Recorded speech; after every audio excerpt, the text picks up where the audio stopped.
Hello everyone, Daniel here from the Next Issue Podcast. On today's video, I'll be doing a review of the first episode of ZOM 100 Bucket List of the Dead.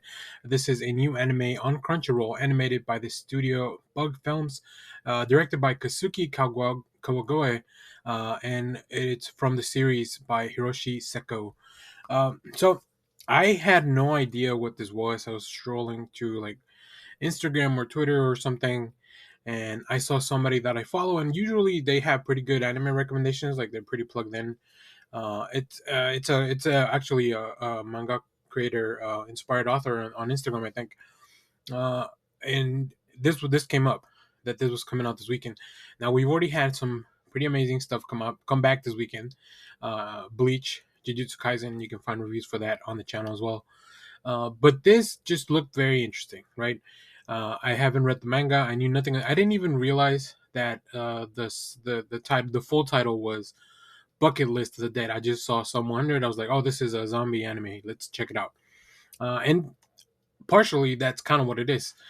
So this anime uses an undead invasion as kind of like a wake up call to get our protagonists to get their life together.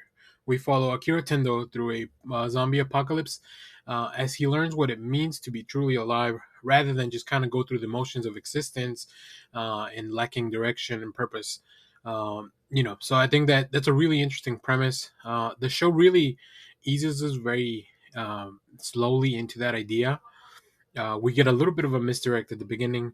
One thing I really appreciated was the show's use of a cinematic, um, dimensions for the show. Like sometimes we get a widescreen when we're looking at some of the events that happened in the past, or at the beginning of the first sequence. So like the cinematic look for anime, like it just allows it to be more dynamic, for more fluid. Like there's just so much more room to work with, even though it's on a smaller piece of your screen, which was really interesting to see.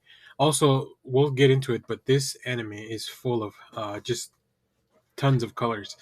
Another, so in this first episode, we we get an indication that there's a future for the series, not so much thematically, just I think overall as a premise for the series. I love that when we meet Akira, it's a very interesting character that it's very like naive and bright and optimistic about them starting this corporate work, um, which works very well when you finally go into an industry. It's like, it's very much something that a lot of people go through. Like you finally, graduate college, you get your degree, whatever, and you finally get a job and you're very excited, and everything seems great from the outside looking in as you're coming in.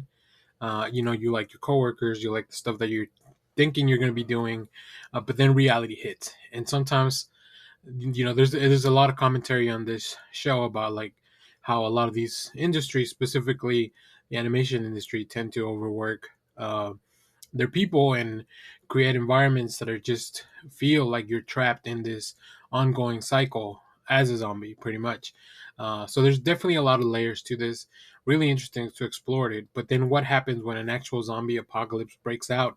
How would you react? What would it's a very it really subverts a lot of the tropes that I would be expecting from here. So, really, really cool stuff. I really enjoyed it.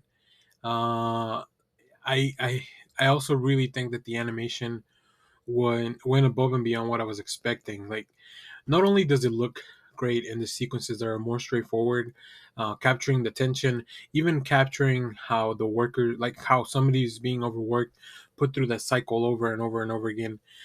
First of all, that's great. That's very well done. But then also the zombies are done very differently. Like I said, it's both visual and also very colorful.